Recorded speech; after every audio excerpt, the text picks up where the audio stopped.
How Jessica McClintock got her start in fashion is wild to me. And how much some of these vintage items can go for is amazing.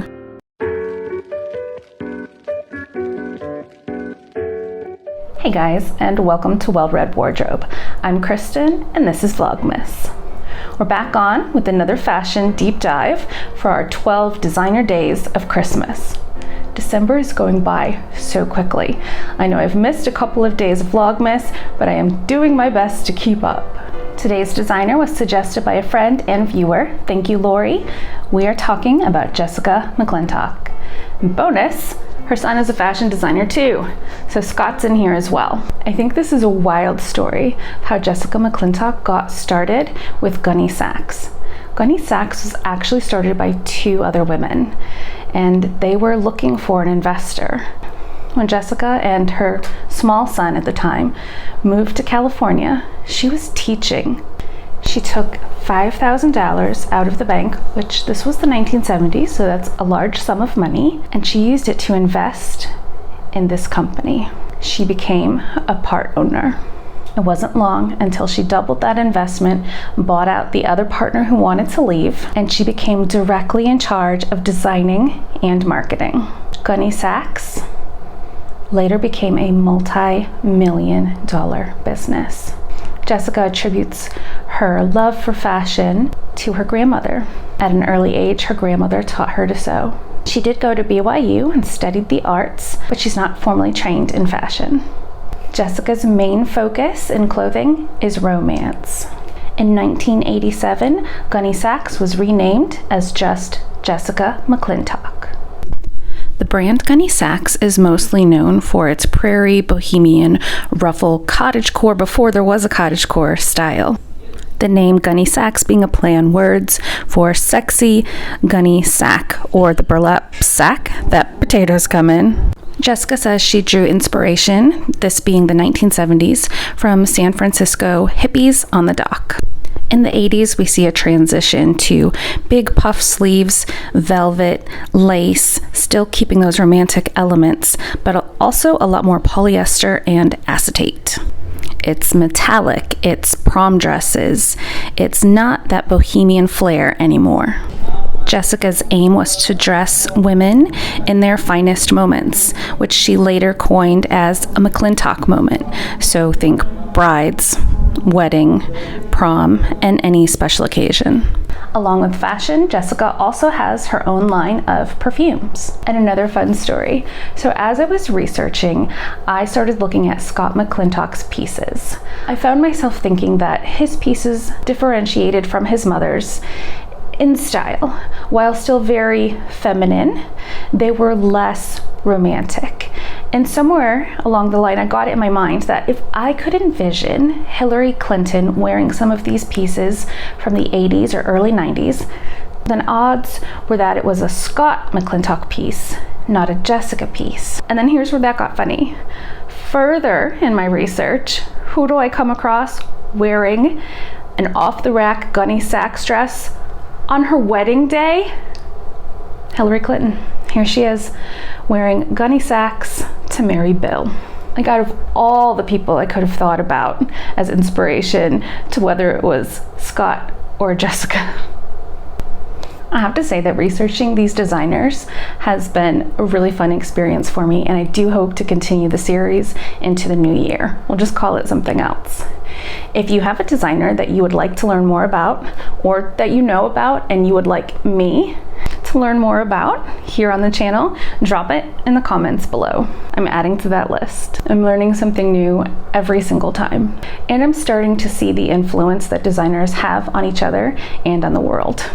Yesterday, for instance, I would say my outfit was very much Carolina Herrera inspired. It was that classic white blouse and an A-line skirt. I think she would have been proud. Glamour magazine said it was the end of an era. And by the way, her own personal style usually included a white-collared button-down blouse, usually with the sleeves rolled up to the 3/4 mark, and a skirt. In fact, you'll be hard-pressed to find a photo of her in anything else, even on the red carpet, though they do exist. And now back to this week's study, Jessica McClintock. Jessica did pretty recently pass away at the age of 90 at home in her bed. That was in 2021. Her legacy continues. While she may not be with us to design anymore, her son Scott is still running the family business, and there are licensing opportunities for other designers. For instance, ModCloth recently released a line of Gunne sacks. That's pretty big news. What does that mean for us as resellers? Well, let's take a look at some of the things that are on eBay, also Etsy, because we are talking vintage here, some solds, and most importantly, the labels. Knowing that this line from ModCloth and Gunne sacks was released in modern times means we need to be careful with labeling something vintage and putting it on the resale market. The price for these can still be extraordinary, and I would love to find either a true vintage piece or a modern ModCloth Gunne sacks to wear personally. They're just gorgeous.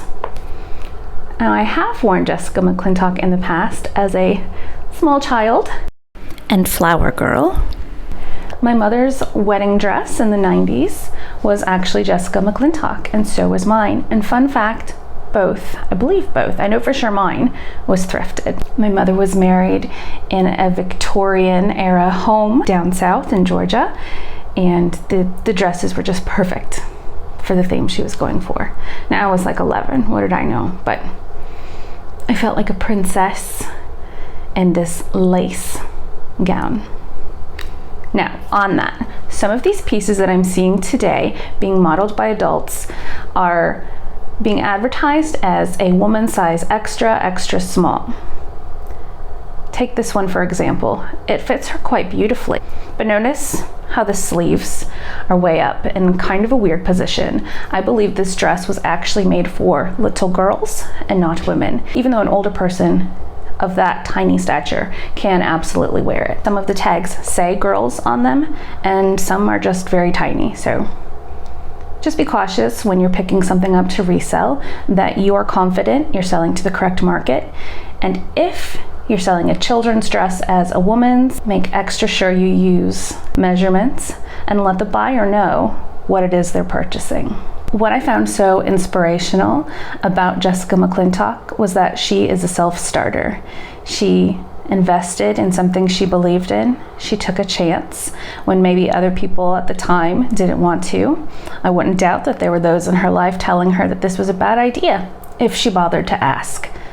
But she listened to her intuition as a single woman and pioneer, and look what she built. I find that amazing. I am so glad, Lori, that you suggested Jessica as one of the designers we do a deep dive on. I really enjoyed learning about her. Thank you for participating and letting me know who it was you wanted to see. So let's talk labels. I did use the guide vintagefashionguild.org to get the following screenshots. These are all the labels that they've been able to collect from Gunne sacks and Jessica McClintock dating all the way back through the 60s. Take a look. It's the earlier black tags that are the hot sellers, though I wouldn't pass up on any of these if I found it for under $5. I have found both Gunne sacks by Jessica and Jessica McClintock out in the wild, both at thrift or op shops and at the bins. And I have made some reseller mistakes. In doing the research for this video, I knew I wanted to look up a past sale. I remembered having sold a purple skirt by Jessica McClintock. When I pulled up that sold listing, I hurt for 2020 me who put this up for sale. I misspelled McClintock in the title, and the drop down is attributed to Jessica London, not even the right designer at all. Would this have sold for more if I had listed it correctly?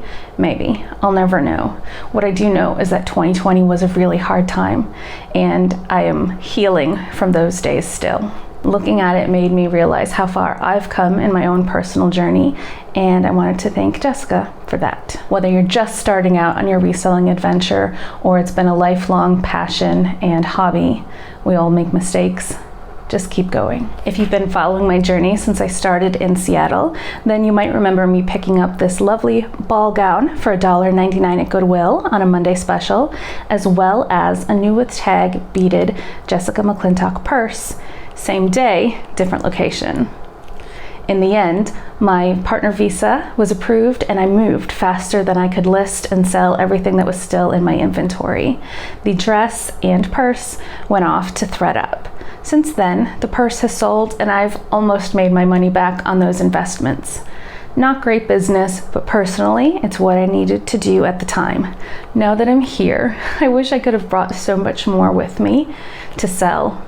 I miss having those little bits of history in my hands. And I feel like I missed out on the opportunity to see it go to its forever home and know the joy that it's bringing someone.